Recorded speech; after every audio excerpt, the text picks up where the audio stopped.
working through or trying to sort of get rolling on Dear Prudence. Oh, good. Yeah. Which is really fun. Cool.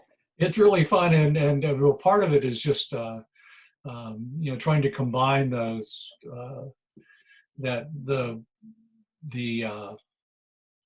finger picking pattern, which I sort of think of in my mind as in I think of it in timing sense as 1, 2, and 3 and 4.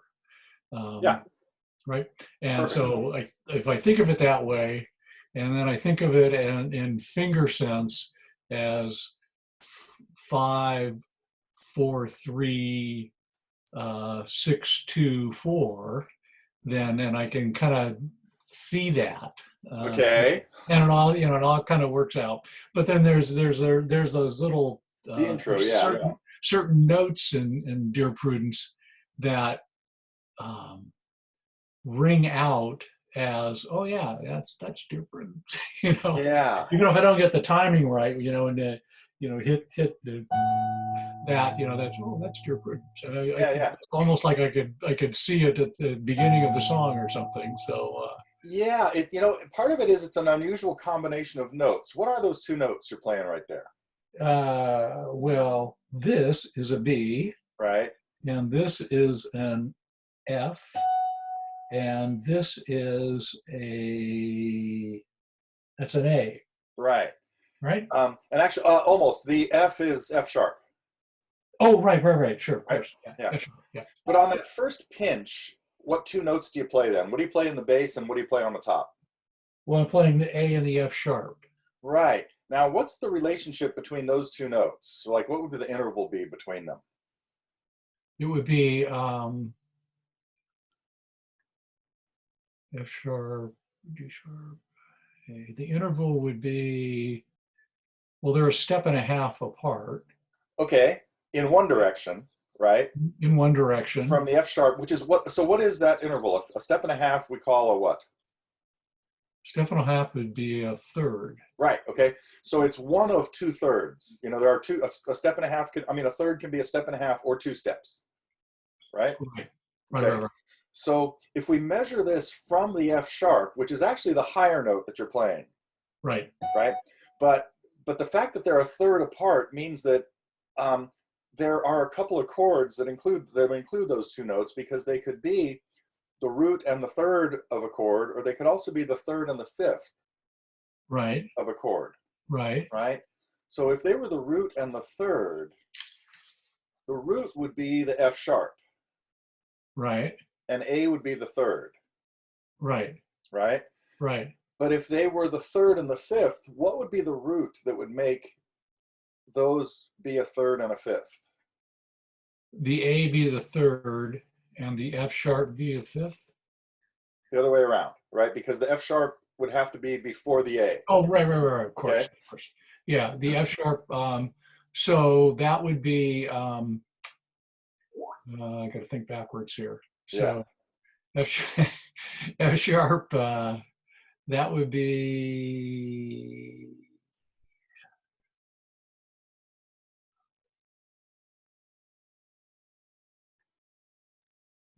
D. Yeah. So those two notes. Yeah, D. Right, because a D major chord would be D, F sharp, A. And A, yeah. Right? Of course, yeah. So, and since the rest of this song revolves around a D chord, that's kind of why these notes sound good together here. But there's two things unusual about them. One is we're not hearing a D at all. Right. And it's not even in the chord you're playing. Even when you pick through the whole thing, we don't have a D in there, right? Oh, no, we get a D in the bass, right? As the bass does continue. Sorry, but I just meant when you just play those couple of notes. Right. So anyway, again, this interval is slightly odd because we're hearing the A on the bottom. So if we were to count what F sharp is from A, what would we call that in distance from A to F sharp? A to F sharp would be Well, it would have to be the fifth, wouldn't it? Not quite. If you just count from A, if you just count your letters with A being 1. Right, A being 1, so B, C, D, E, F. Don't forget, A is 1. I don't think you counted Oh, A as 1. A, B, C, D, E, F. Oh, it's a sixth. It's a sixth. And that's what always happens if you invert a third. If two notes that are a third apart, Right, if you flip them, they're a sixth. right. And every interval has its like partner, or what's the word I'm looking for there? That anyway, that would be what happens if you turn it over, and they always add up to 9, because so like a fourth and a fifth are the same distance, or it's the same two notes that are a fourth apart are also a fifth apart. Okay, well okay. Yeah, Okay, and the reason it's 9, which seems odd because we deal in octaves in music, is that when we count an interval like A to its fourth, A, B, C, D. So D would be the fourth from A. Right. But if I count from D, D, E, F, G, A. A is the fifth. Right. And the oddness there is that the D got counted twice. The D got counted as both part of the fourth and then part of the fifth. Consequently, that's why it doesn't add up to 8. It adds up to 9. Okay. Anyway, enough math for today. Okay. But, anyway, so let's hear that. Let's hear the intro. Okay. Well, this will be slow. But, Really slow would be good. Yeah. Okay. So. Yeah.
A few of those measures, about probably a third of them, were exactly right on the right hand.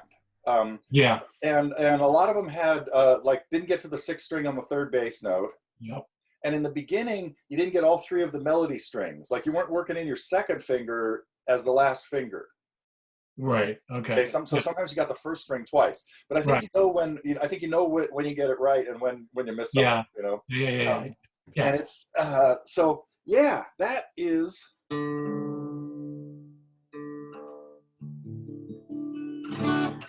So, yeah, as long as the bass stays with this 5-4-6-4 plan, and then these notes happen to where this one's always the one pinched, then this one follows the 2nd bass note, right. And then the 6th string in the bass is followed by your middle finger. Right. Right? So that's the pattern we need in everyone. Right. And I think, oops.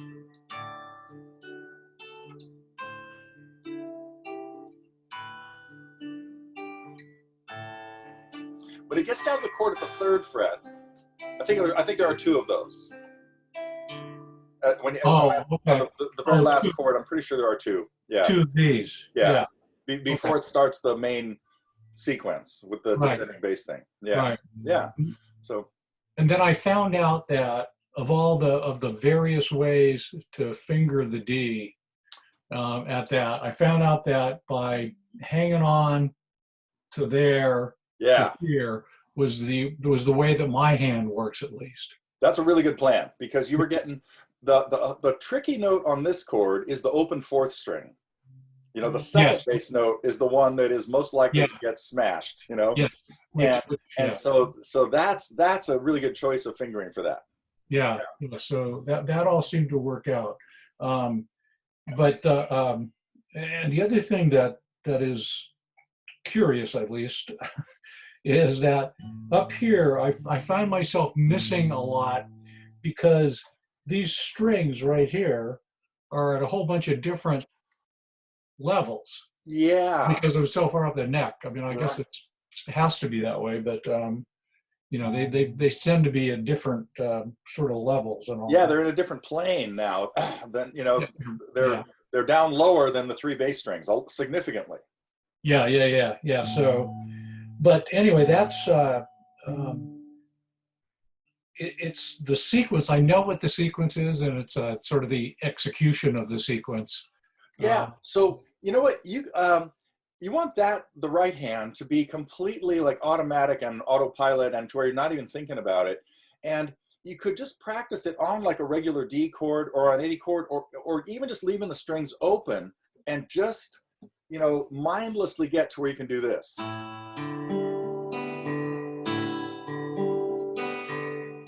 You know, there's no reason to even be using your left hand on any of that until this is so natural that you never even have to think about it. Right. Just Okay. yeah. Okay. Yeah. So put some time in on that, you know, just playing the pattern without anything on there, and you'll get used to the weird sound, you know. Do a couple more.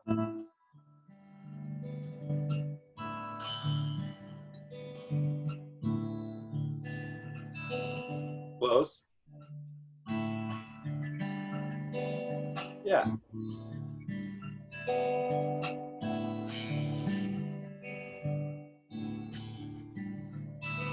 Yeah. So did you just download the tablature from Totally Guitars, or did I send it to you? I don't think think I I sent it. downloaded it. Okay. You, Yeah. you might have sent it to me. Oh, you know what? You did send it to me, and it took me a while to figure out, when you send something in Zoom, where it ends up in my world. Oh. You know, Yeah. and so it turns out that it ends up in some folder that's in some download thing, which isn't a part of my network. So anyway, by the time I found it, it was there. Yes. Okay. So now I know. Okay. Good. Yeah. And did you run through some of the rest of it? Because there are a couple other chords. After all that D stuff, there's like one other little section in the look around or something. No, I did not go through. I mean, I have it sitting here, but I did not go through anything beyond. I guess that's just the intro, isn't it? The intro is all of that long. Oh, let me get rid of that. Wrong place. The intro is all that descending stuff down the neck. Oh, by the way, let's talk about this one more time. So that very first chord that you played up the neck, have you tried to analyze what any of these chord shapes would be? In terms of what they are? Yeah. I haven't analyzed it per se. The first two are a little tricky because they're not really a normal chord shape, you know, but when you get to the third chord, yeah, what happens? Yeah. Okay. Now that should look familiar. Any idea what that is? Well, it's like the bottom half, or bottom, half of well, see, if I was playing it's like the bottom half of a major chord. Out of what family? Out of the E family. Right. So what chord would it be right there? It would be, let's see, I'm not at E, I'm at G. No, I have A, C, D, E. No, it's a D. it's D. If you were in the A family there, it'd be G. Right. Okay. Yeah.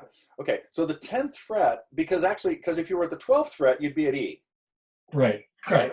Yeah. Right. Okay. Exactly. So what we have here is a little 3-string reduction of our E family chord to just the top 3 strings. Yeah. Right. Yeah. Now that's the fingering I'd recommend doing for it. You were doing it with your 1st and 3rd finger. Yeah. Yeah. Because it's part of the full bar, because it'd be better to play with your 2nd, I think, just to keep in mind that, oh, this is just the E family mini chord. Okay. Okay. And the fact that it's D right here means all the bass notes, we can use all the bass notes because they're all D's and A's anyway. You know, it's what in other words, you could strum this chord, and this is just a D chord. Yeah. Yeah. Okay. Okay. So that shape gets used actually for the next chord as well, right? So what would that one be? So, well, this would be C. Sure. And if we were labeling this, like if we had to give it a name, we'd call it C/D, because it's basically a C chord with D in the bass. Yeah. Even though we play A in the bass first because of the finger picking pattern, but it's like we're really hearing this droning going on the bass things, where we're really hearing the bass notes D as the main underlying thing, right? Right. What about the next shape? Okay. The next shape is it's a D shape. Okay. So what would it be right there? And so we're all the way up at the 7th fret. So it would be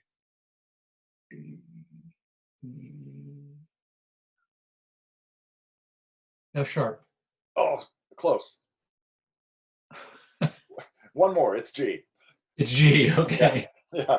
Just counted with a little miscount or something, you know? Yeah. Okay. So wait a minute. If that was D. Wait, stay there. Stay right there for a second. So stay there on the D chord.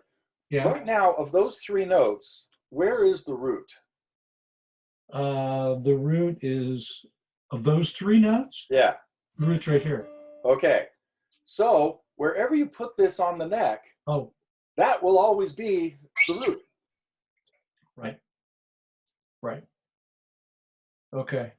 So do you see how that note is G? Let's see. That's B, C, D. I think I do. So what would be at the 5th fret of, okay. So we're D, here we're at E, here we're at F, here we are F sharp, G. Yeah. So anyway, so this shape, this is like another family, like the E family that we just played chords out of. Right. It's rarely used as a full bar, but it's used really commonly as this just 3-string. What we're essentially doing is playing triads on the top 3 strings, where we just have the 3 notes that make up one chord. Right. And so D is a totally usable family for this 3-string idea.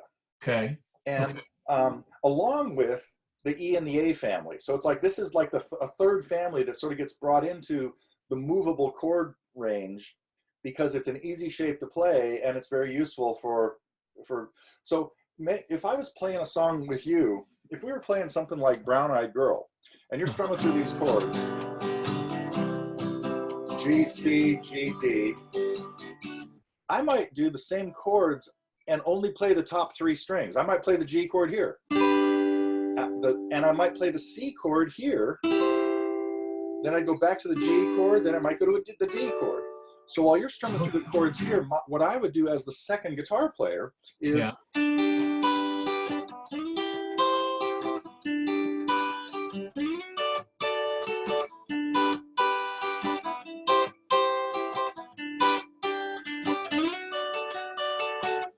and that like just adds all kinds of texture and flavor and color to the song, instead of the 2 of us strumming, instead of 8 people strumming the same chords. Right. And you're playing the bass, you're getting all the bass notes and all, you're getting you're doing 80% of the work. Right. Right. and my part by itself doesn't sound like much, but Right. but it really adds a lot of. So this is what I do anytime I'm playing along with somebody, or they want me to, join them in something. I use these little triads as to create a second guitar part. Okay. So, Okay. okay, going on to the next chord for the last thing, and then we'll get back into the rest of it. So what Okay. happens So next? we're at G there, Mhm. and then we go to we're at So what shape is this? What family do you think you were in here? uh, let's see. Well, that can be part of A. Okay. Um, What would the whole thing look like here? What would a full bar of this look like? a full bar of this. You mean here kind of thing? The bar would know. You're on the right track here. This is when you say this is looking like, or this is A. What are you seeing? Well, I'm just saying that I'm basically seeing that part of A. Oh, okay. And where would the bar though be for that? If you were playing those three notes of an Yeah, A chord, where are the rest of the notes? of an A chord. Yeah. Uh, Yeah. And now what are you going to do with your first finger? let's see. Oh well, it would be here because that would be the that would be the note. Or a full bar. The full bar here at the fifth. Ah, That I okay? You see. see that? So Yeah. that's the full A family. Yes, I see that. Okay. Yeah, I do see Same that. the Yeah. same way we just did with E further up the neck. Right. Right. Right. So Right. so this three-string reduction, where you've got the two notes at the seventh and one at the fifth, is just a reduction of the A family right there at the fifth, Okay. which would Okay. make this what chord? So a fifth of A would be A, B. Well, wait, fifth fret doesn't necessarily mean a fifth, right? What would be if you bar an A chord to the fifth I fret? see. What do you got? I see. So, but we're counting that as if it's right there. Yeah. So this would be a D. Yeah. So this is just another voicing of a D chord, similar to what we played just 2 or 3 chords ago. Up further up the neck, Oh, we got a okay. D chord out of the E family. Okay. Okay. Okay. So I this see. is what the three-string reduction of the A family looks like. Is Okay. that you? And then we have the same shape down another whole step, which means we're going to a C of some sort here, kind of like what we had earlier. Right. Yeah. So, Okay. okay, And then, dragging you through enough of the theory there, but no, the, no, no. No. I like this kind of stuff. yeah, Yeah. Okay. Then we're just down here to D. yeah, And when we bring this in, we're bringing a C into this D. okay. C in the bass. That's yes. So we call this D/C. D with C in the bass. Okay, Okay, just C in the bass. but what does C do to a D chord? If you put a C if you play a regular D chord Right. and throw a C in, not in the bass, what chord do you have? Where else can you play a C besides that one in the bass? Besides the one in the bass, Yeah. um, well, I could play a C. Besides that, No, no. that's the D string, right? There wouldn't be a C up there. Yeah, no, no, there wouldn't be a C there. It'd have to be I quite mean, a I bit can, I higher. can, I can play a C back here, but Okay. Now, what no, kind of D chord has that C in it? D7. There you go. So C is the note that makes C makes a D chord D7. Aha. Okay. Right. Okay. Yeah, that makes sense. Yeah. But, and so I would not generally call this chord D7/C, because you might then interpret that, well, I have to play a D7 chord first, then put C in the bass. Now you have 2 C's in there. Right. Okay. So even though, so technically D/C is D7, Okay. but it's really important that the C is the bass note. Okay. Okay. Okay. And then does that logic continue when we come to here? It gets a little more complicated because we have another different note in this chord. What else changed besides the bass? We obviously have what in the bass? Well, that's a B in the bass. Right. But we we go back also changed something else. G. Right. So now we have a G in this chord. So we actually have 4 notes in this chord. So I'm going to leave you hanging here with this. It's like, see if you can figure out what this chord is and the next one. Yeah. The one when the bass goes down to B flat. Okay, so here we. I mean, you don't have to do it now. This could be homework. Okay. All right. Because All right. so We'll do that as homework. it'll be Okay. your Okay. deductions and chord Okay. theory test. Yeah, well, that's good. Yeah. So after about 5 or 6 cycles through this, let me take a look at the music. Get it up here.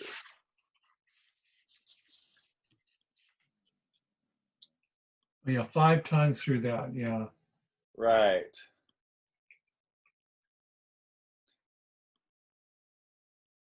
All right. Listen, tab. Then D with A in the bass is. Oh, that's where we started with up there. Right. Then D with C in the bass. Oh, then C.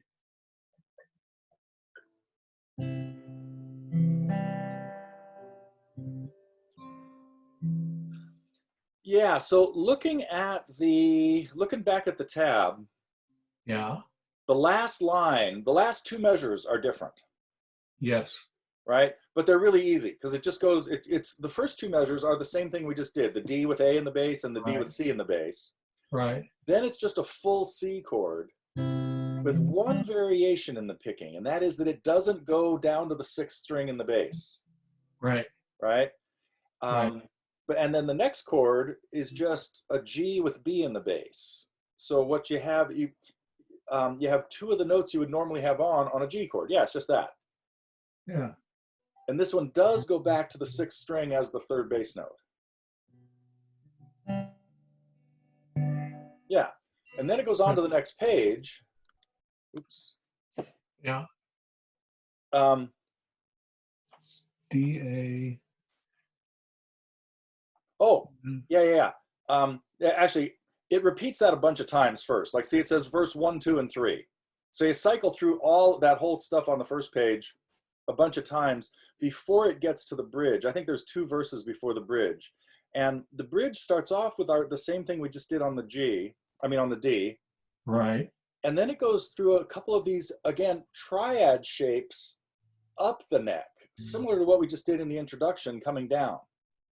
Okay. So the first measure of the bridge is just our standard D measure, nothing weird going on there. Right. Then look at the chord shape in the second measure. Look at what notes you need to put down. Okay, so the chord shape in the second measure is we need 4. Oh, we're back to this. Yeah. And at this fret, if you had a full bar here in the E family, you'd just be on a G chord. Yeah. Okay. And so that's why it's labeled G. And all of these are going to be labeled something /A, or the bass note's always going to be an A again because we're doing the same picking. Yeah. So this little part is when there's sounds like this.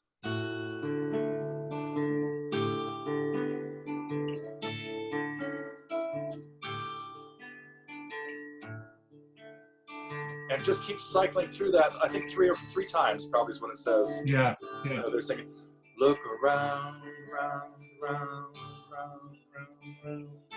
And finally it goes on to the next line. Look around.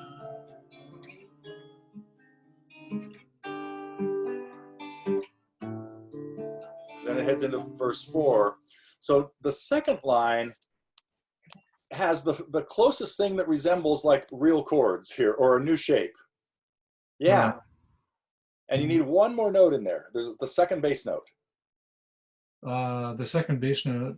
Yeah. And here. So this is kind of an awkward, see, this is also just our E family chord, right? Yeah. Okay. You might find it even more comfortable to play it with a full bar, because you do this chord all the time as that, right? It's just that we're Yeah. not going to use the sixth string at all in this chord.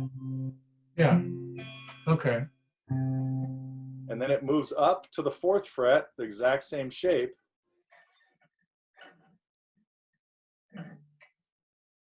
No, is that? Yeah. Yeah, that's it. Yeah.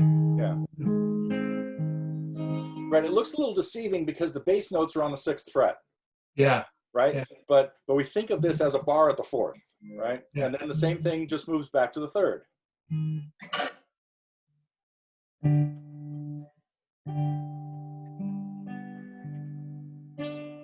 And that's it. Then it goes back to all our D stuff. Yeah. Okay. Yeah. Okay. And Okay. oh yeah, and I forgot one more thing that happens in verse 4 coming up. So again, we've got the same 4 chords cycling through all that stuff for a while. Yep. Yep. The 2 lines after where it says verse 4 are really just the same 4 chords, but each one's played for 2 measures. Okay. So that's what I mean. There's nothing new there. And there's nothing. And the only other thing is the outro. At the very end, they go back and play the intro again, and it just fades out. So you can see at the bottom of the page, it's that same chord that you started with up at the 12th and 14th frets. Oh yeah. Okay. Yeah.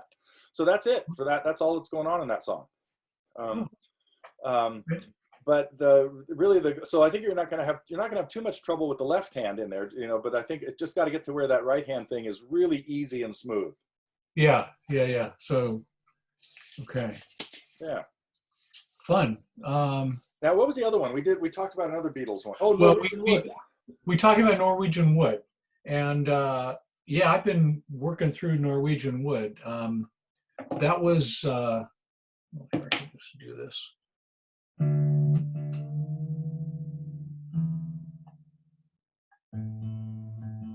There you go. Yeah. Norwegian Wood. This is one that's so distinctively etched in the mind that it's quite apparent when things aren't right. Yeah. But yeah, so let me see.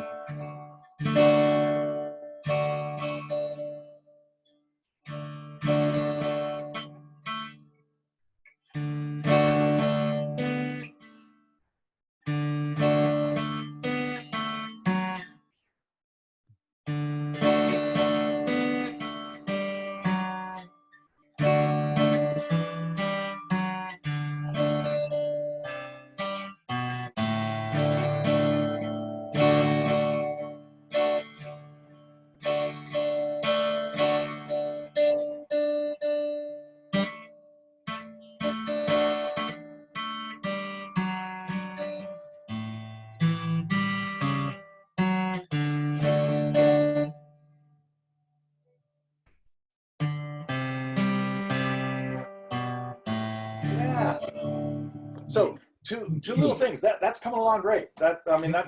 You kind of got most of the moves figured out and stuff. Yeah. Two or three little things. You want to play that first note by itself, right? The first melody note.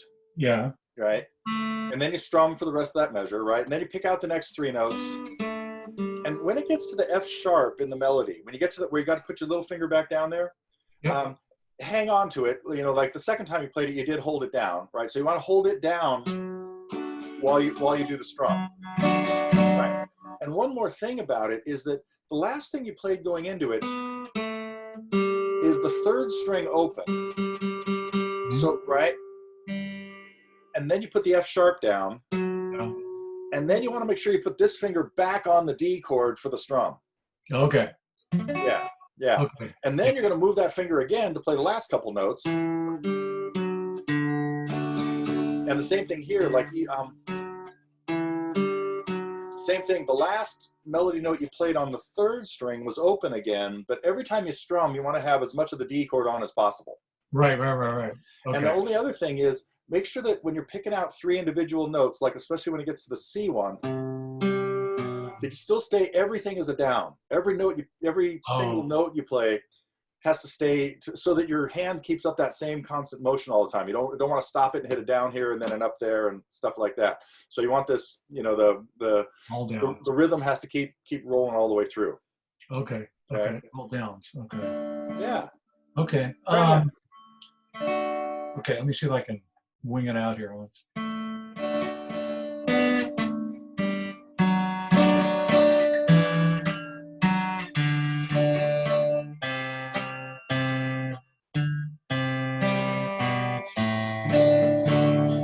Yeah. Um, when when you go from the strum here, which is pretty small, I guess, Hmm. but the thing I find myself flying around in space a little bit. Am I, you know, with my Everything. right hand, Yeah. as Everything. opposed to, being having something that tells me where I am over here. Well, I mean, Um, should I be contacted here? no, no. So this adds to the challenge of this. This has to be done without any reference point. So Okay. you know you can sort of grab the guitar at the very beginning, but once you've played that note, no more touching anything. So you know the accuracy of this is it's gonna take a while to develop that to where you can just Okay. come out of mid space and find the right string. Right. You know, Okay. so yeah, we don't really want to put the crutch in there of trying to play, of like grabbing it or anything like that. There are times when you do that, but not usually when you're combining strumming and single note picking. That's when you gotta just fly freely. Okay. Okay. Yeah. Um, yeah, because that's yeah. Okay. Fly freely, and so I just have to make sure that I don't get so big here Right. that I'm farther away from the target than I need to be. And I'm not sure if we talked about this or not, but when you hit single strings with the pick, like I'm doing here, Yeah. you always want to try to do what's called a rest stroke, where the pick, when I hit this note on the third string, I'll see if you can see this very well. When I hit this note on the third string, I'm not trying to do this and get the pick away from the guitar. I want to I'm going to kind of come in at an angle like this so that the next string is going to stop me. And I'm going to come to rest on the next string. Okay. So by coming in at a little bit of an angle, you know, this much of the pick hits the string I'm trying to hit. But if Yeah. I come in like this, more of the pick hits this one, and that's what stops me, you know, from like brushing 2 strings. You get it? I'm not coming in parallel to the strings, Yeah. right? I'm coming in like this, so I barely touch one string, and then I land heavy on the next string with this much of the pick on the string instead Okay. of just the tip. Yeah. Okay. Feel that? Yeah. Yeah. Yeah. Okay. Yeah, because it looks like your hand when you were doing that, it Uh-huh. looks like you're coming from out here Yeah. to there. Yeah. But And so yeah. that's how you work on that aim. Like if I'm trying to hit the third string, Yeah. you know, it's like I'm coming in, and again, just a little piece of the pick is hitting the string there, and Yeah. then more of it lands there because again, I came in like this, Okay. not Yeah. like this, or Not not like trying to get out of the way. Okay. yeah. Because yeah, here the target would be elusive coming this way. Right. It's like Yeah. yeah. So this gives you a good angle to come in and hit the string at, and Okay. then it gives you the next string to stop you. You know, Okay. from this happening. So you're not like per se rotating your wrist. Not as much. Like when you come in to hit a note, it's your wrist is a little stiffer because you're trying to do this. Now, Yeah. when I do the strumming, I am going to rotate my wrist more. Right. You know, so yeah, that it's more of it's a stiffer wrist thing Got it. Okay. to come Okay. in and hit a note. All right. Well, that I'll work on that. And the thing I was gonna add in this week, which is exactly on this subject, Okay. chord solo, was sure I saw something that triggered this in my mind. Okay. But Jesse Colin Young get together. Oh, Yeah, we're yeah. talking Yeah. early 70s. 67, I think. That was a Summer of 67. Love song. It was a Summer of Love theme song. Okay. Yeah.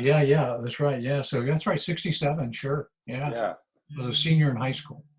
Ah, okay. So, okay. So anyway, that's what I'm going after.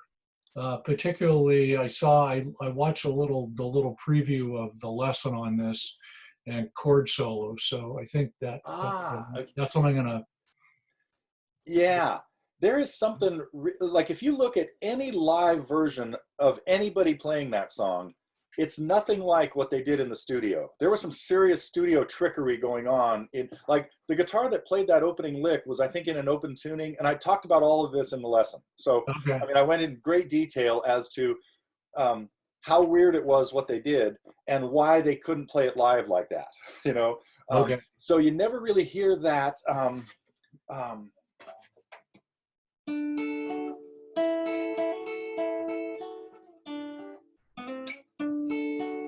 Wow, whatever that little opening is. Let me, oh yeah, hold it up again just a little bit more. Oh yeah, it has an open note in it. And does it say, oh right, it was capoed at the third, and it's not a weird tuning though, right? Okay, I got it. Let me, actually, let me dig up my page of that because, Okay. um, Capo that's only for the lead guitar. That's the thing. Capo 2. Yeah.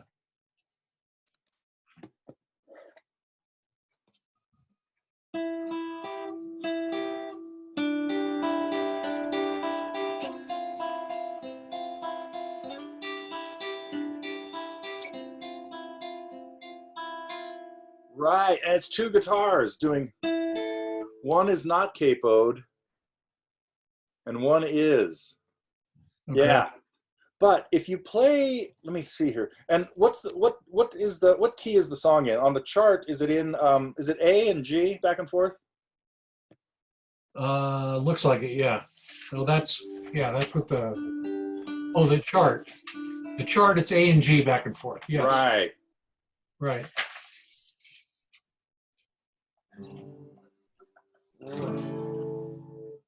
Oh man, yeah.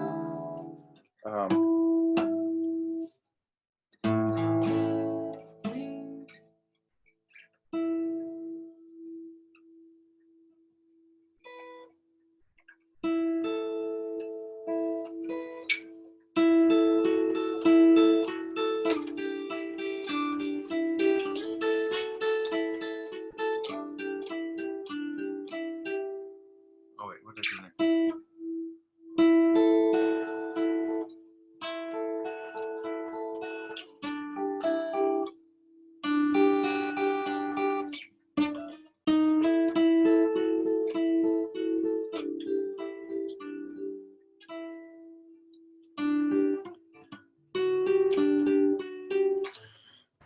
Yeah, so on that tab, the one listed as guitar 2 is how you would do that without a capo so that you could play the chords as A and G.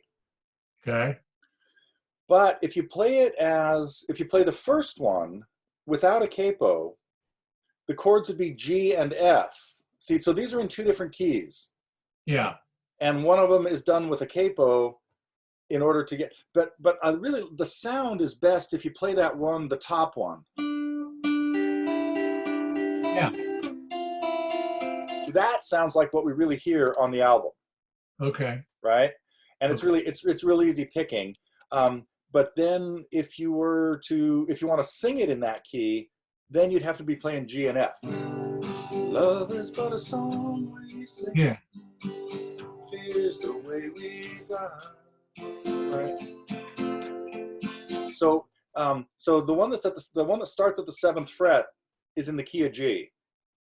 Okay. Or where it's G's and F's back and forth, and in order to do that with the recording, you'd have to capo it to the 2nd fret to be in the key they're really in, which was A. Right. Right. Okay? Right. And the second line is a way of doing something similar in A without the capo. Okay. and it's got some tricky stretches in it. Yeah, I was gonna say it looked like you were Right. 5 and 9 looked like a Yeah. pretty big stretch there. Yeah. So anyway, but yeah, so that is an odd piece from just that intro. But then when you're in the verse and you're trying to pick out the chord solo of this, Okay. what are what are you thinking about in Did I, terms of? let me see something here. Did you look at the lesson on this? I looked at part of it. Yeah, And I did talk about playing a chord solo in it. yeah, you did. Yeah, that's what I was. With a pick, did it sound like, or was I doing it finger style? Did you notice? Looked like a pick. Okay. Looked like a pick.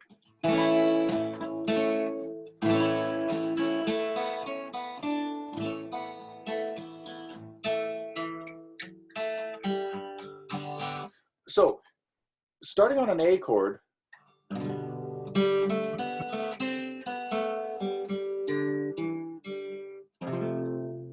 probably better in A, and the melody would start on the A on the third string.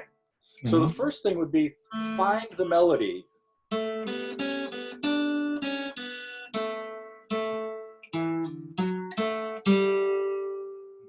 Now there's a lot of notes in there, so it's kind of hard to fit them into the like right there. I picked through that whole thing with no strumming because there's so many notes. Right. Then there's a little bit of time to strum.